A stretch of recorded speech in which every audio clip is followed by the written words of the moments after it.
आज जो topic discuss करेंगे ना वो पीरियोडिक टेबल का इम्पोर्टेंट टॉपिक है। कुछ उसके प्रॉपर्टीज की बात करेंगे जिसमें एक रहेगा आयोनाइजेशन एनर्जी, पूरा क्या होता है आयोनाइजेशन एनर्जी, उसके फैक्टर्स क्या क्या हैं।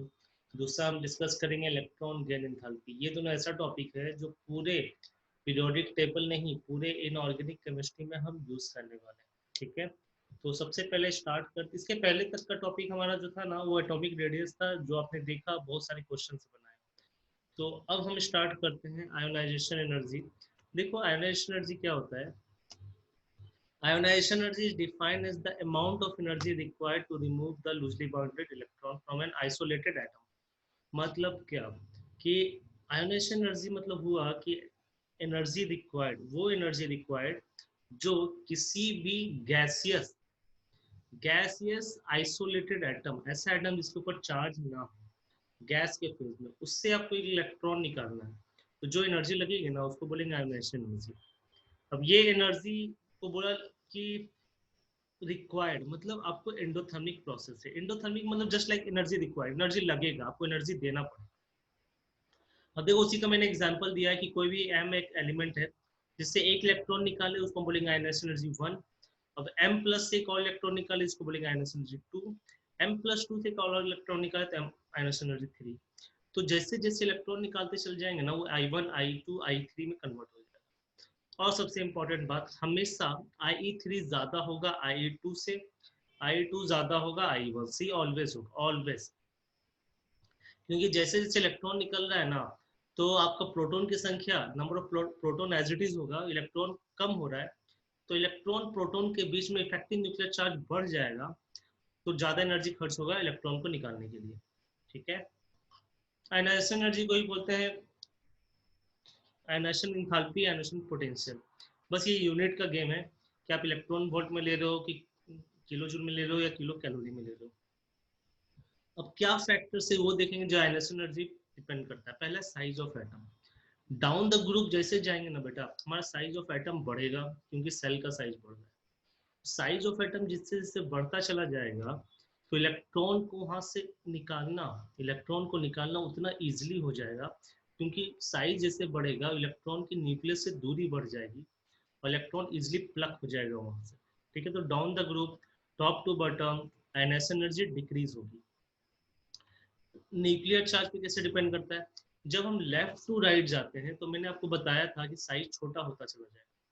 साइज छोटा होगा तो न्यूक्लियर चार्ज बढ़ जाएगा आउटर मोस्ट इलेक्ट्रॉन का न्यूक्लियस के साथ, तो इलेक्ट्रॉन निकालना बहुत टफ हो जाएगा, तो आपको बहुत ज्यादा एनर्जी देना पड़ेगा इलेक्ट्रॉन निकालने के लिए। तो उसको हम बोलते हैं लेफ्ट टू राइट जाने पे आयोनाइजेशन एनर्जी इंक्रीजेस। ठीक है, और बेटा ऐसे भी समझो कि जितना अच्छा मेटल होगा ना, मेटल अच्छा वही होता है जो इलेक्ट्रॉन इजिली लूज करता है।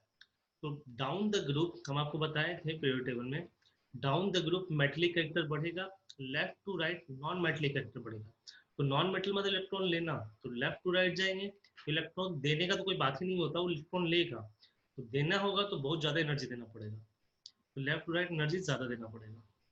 और down the group metallic character बढ़ रहा है तो इजिली लूज जाएगा तो इलेक्ट्रॉन कम देना पड़ेगा। नेक्स्ट है बेटा penetration effect of electron. Penetration effect का मतलब ये हुआ कि अगर मैं बात कर रहा हूँ इलेक्ट्रॉन है 4s ऑर्बिटल, ध्यान देना मेरी बात, 4s ऑर्बिटल में, 4p ऑर्बिटल में, 4d ऑर्बिटल में, 4f ऑर्बिटल, 4 ऑर्बिटल है। तो आपसे पूछा जाएगा सारा फोर्थ है, sp-df है, तो इलेक्ट्रॉन जल्दी किस में निकलेगा, लेट से किस में निकलेगा। तो देखो सबसे छोटा ऑर्बिटल होता है s, then p, then d, then f। जो ऑर्बिटल जितना छोटा होगा इलेक्ट्रॉन न्यूक्लियस के उतने नजदीक होंगे और उसमें ज्यादा एनर्जी लगेगी इलेक्ट्रॉन निकालने के लिए। ठीक है, क्योंकि वो इलेक्ट्रॉन न्यूक्लियस से टाइटली बंधा हुआ है। ठीक है, तो as the size of orbital increases effective nuclear charge increases. तो ये जो कहानी थी इसको बोलते हैं पेनिट्रेशन इफेक्ट। सबसे ज्यादा पेनिट्रेशन मतलब सबसे ज्यादा अट्रैक्शन एस का है, देन पी का है, देन डी का है, देन एफ का। क्यों, क्योंकि एस सबसे छोटा है, न्यूक्लियस के नजदीक है, then P, then D, then F. वही बोला ionisation energy of aluminium is comparatively less than the magnesium. Aluminium का कम होगा मैग्नीशियम में, because outermost electron to be remove in 3p orbital in aluminium, whereas magnesium की क्या हो जाएगी 3s ऑर्बिटल। देखो क्या मैग्नीशियम के इलेक्ट्रॉनिक कॉन्फ़िगरेशन लिखोगे बेटा तो लास्ट में आएगा 3s2, और एल्यूमिनियम का आएगा 3s2 3p1। तो s2 से इलेक्ट्रॉन निकालना और 3p1 से इलेक्ट्रॉन निकालना तो s में दिक्कत होगा। क्यों? क्योंकि s ऑर्बिटल छोटा है, p ऑर्बिटल बड़ा है। तो इसको हम बोलते हैं पेनिट्रेटिंग इफेक्ट। देखो नेक्स्ट जो आयोनाइजेशन एनर्जी डिपेंड करेगा वो है इलेक्ट्रॉनिक कॉन्फ़िगरेशन। ठीक, इलेक्ट्रॉनिक कॉन्फ़िगरेशन कैसे?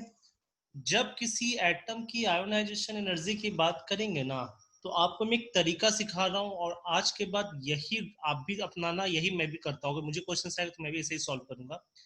आप उस एटम का इलेक्ट्रॉनिक कॉन्फ़िगरेशन लिख लेना और उसके बाद देखना इलेक्ट्रॉन कहाँ से निकल रहा है। तो इलेक्ट्रॉन कहाँ से निकल रहा है तो पहले देखेंगे S P D F, penetration effect check कर लेंगे।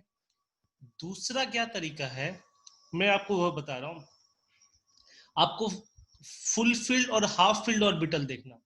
फुल फील्ड से जब इलेक्ट्रॉन निकलेगा जैसे S2 P6 D10, ये सब फुल फील्ड ऑर्बिटल, इससे जब इलेक्ट्रॉन निकलेगा तो एनर्जी ज्यादा लगेगी। और जब हाफ फील्ड होगा जैसे S1 P3 D5, इससे एनर्जी कम, इससे भी एनर्जी ज्यादा लगेगी लेकिन फुल फील्ड से कम लगेगी। इसके अलावा अनफील्ड हुआ जैसे P4 हो गया, D7 हो गया, 8 हो गया, 9 हो गया, इससे एनर्जी रिलेटिवली कम लगेगी। तो पूरा कहानी इलेक्ट्रॉनिक कॉन्फ़िगरेशन पे कि देखना कि कहाँ से इलेक्ट्रॉन निकल रहा है, सबसे ज्यादा full filled, then half filled, then unfilled. Beryllium में जो इलेक्ट्रॉन निकलेगा वो 2s2 से निकलेगा। s ऑर्बिटल में मैक्सिमम 2 ही इलेक्ट्रॉन होते हैं, या 2 है पूरी तरह भरा हुआ है। बोरोन में जो इलेक्ट्रॉन निकलेगा वो 2p1 से निकलेगा। तो ये कोई स्टेबल ऑर्बिटल नहीं है, बट 2s2 एक स्टेबल ऑर्बिटल है। तो इलेक्ट्रॉन को निकालने के लिए पहले इसकी स्टेबिलिटी तोड़ो, अरेंजमेंट तोड़ो, फिर इलेक्ट्रॉन निकलेगा तो ज्यादा एनर्जी लगेगा। लेकिन बोरोन में कोई स्टेबिलिटी तोड़ने की एनर्जी नहीं लगेगी, डायरेक्ट इलेक्ट्रॉन निकालने की एनर्जी लगेगी, तो इसलिए इसकी आयोनेशन एनर्जी कम होगी। नेक्स्ट देखो क्या है कि हमारा आयोनेशन एनर्जी में मेटेलिक और electropositive character of element increases as the value of ionisation energy decreases. तो आयोनेशन एनर्जी से आप ये भी बता दोगे कौन अच्छा मेटल है, किसकी मेटेलिक कैरेक्टर बढ़ रही है। relative reactivity of metal in gaseous phase is increases with decrease in ionization energy। मतलब जितना ionization energy कम होगा वो उतना अच्छा मेटल होगा, वो उतना अच्छा जल्दी मेटल रिएक्ट करेगा। ठीक है, the reducing power of element in gaseous phase increases as the ionization energy decreases। reducing power मतलब समझो जस्ट लाइक वो ऑक्सीडेशन दे रहा है, ऑक्सीडेशन मतलब इलेक्ट्रॉन लूज कर रहा है, तो इलेक्ट्रॉन लूज करने की भी टेंडेंसी बढ़ेगी जब आयोनेशन एनर्जी घटेगी। Among alkali metal, the lithium is strongest reducing agent in aqueous solution। मतलब लिथियम सबसे अच्छा ऑक्सीडेशन जाएगा aqueous solution।